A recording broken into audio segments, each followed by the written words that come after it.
জলপাইগুড়ি জেলার জনমত সমীক্ষা নিয়ে আমরা আজকের প্রতিবেদন তৈরি করেছি। আজকে দেখে নেওয়া যাক জলপাইগুড়ি জেলার জনমত সমীক্ষা কি বলতে চলেছে। জনমত সমীক্ষায় জলপাইগুড়ি জেলাতে কিন্তু আমরা বিভিন্ন রকম সম্ভাবনা দেখতে পাচ্ছি। জলপাইগুড়ি জেলা বিধানসভা কেন্দ্র 7টি। এই 7টি বিধানসভা কেন্দ্রের মানচিত্রটা আমরা একবার দেখে নেব। 15 নম্বর বিধানসভা কেন্দ্র ধূপগুড়ি, 16 নম্বর বিধানসভা কেন্দ্র ময়নাগুড়ি, 17 নম্বর বিধানসভা কেন্দ্র জলপাইগুড়ি, 18 নম্বর বিধানসভা কেন্দ্র রাজগঞ্জ, 19 নম্বর বিধানসভা কেন্দ্র ফুলবাড়ি এবং ডাবগ্রাম নিয়ে 19 নম্বর বিধানসভা কেন্দ্র এবং 20 নম্বর বিধানসভা কেন্দ্রে রয়েছে মাল। তো এবার আমরা দেখে নিচ্ছি আমাদের রাজনৈতিক মানচিত্রটা। 21 নম্বর নাগরাকাটা, 15 নম্বর ধূপগুড়ি, 16 নম্বর বিধানসভা কেন্দ্র ময়নাগুড়ি, 19 নম্বর বিধানসভা কেন্দ্র ফুলবাড়ি এবং ডাবগ্রাম, এগুলো কিন্তু বিজেপি 2021 সালে জয়লাভ করেছিল।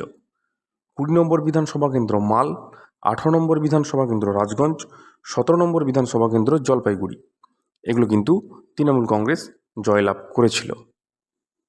2026-এ কী হতে চলেছে ফলাফল আমরা দেখব এবং অবশ্যই দেখব এখানে কোন দল কতটা এগিয়ে থাকছে এবং কোন দল কতটা পিছিয়ে থাকছে।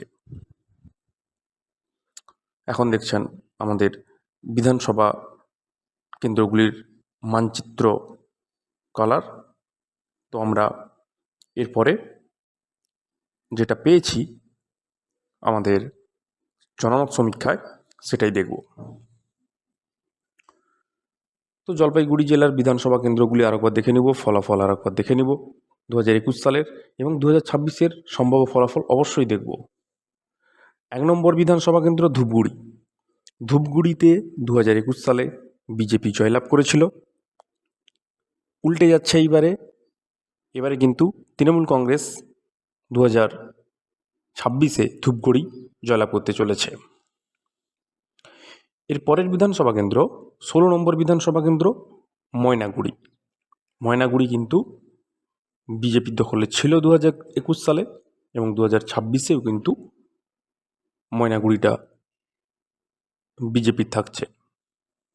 17 নম্বর বিধানসভা কেন্দ্র তৃণমূলের ছিল। এখানে কিন্তু তৃণমূল কংগ্রেস এই বিধানসভা কেন্দ্রটি হাতছাড়া করতে চলেছে এবং বিজেপি 17 নম্বর বিধানসভা কেন্দ্রে জলপাইগুড়ি বিধানসভা কেন্দ্র জয়লাভ করতে চলেছে প্রবল সম্ভাবনা।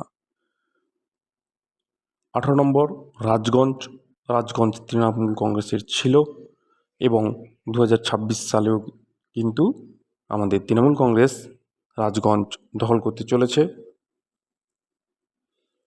এরপরে আমরা দেখে নিব 19 নম্বর বিধানসভা কেন্দ্র ডাবগ্রাম ও ফুলবাড়ি।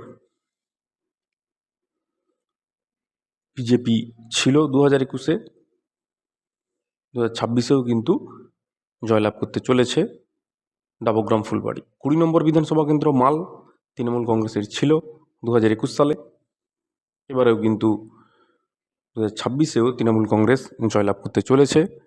20 নম্বর মাল বিধানসভা কেন্দ্র। 21 নাগরাকাটা বিজেপি ছিল 2021 সালে, এবার কিন্তু তৃণমূল কংগ্রেস জয়লাভ করতে চলেছে নাগরাকাটা বিধানসভা কেন্দ্র, এমনটাই জনমত সমীক্ষায় উঠে এসেছে। চলুন এবারে আমরা দেখি জলপাইগুড়ি জেলার মোট 7টি আসনের মধ্যে কোন দল কতগুলি আসন পেয়ে 2026-এর বিধানসভায় এগিয়ে থাকছে। 4টা পাচ্ছে তৃণমূল কংগ্রেস, 3টি পাচ্ছে বিজেপি, বাম কংগ্রেস 0। পাশে থাকুন, সঙ্গে থাকুন, দেখতে থাকুন বঙ্গ ইউনিটি মিডিয়া।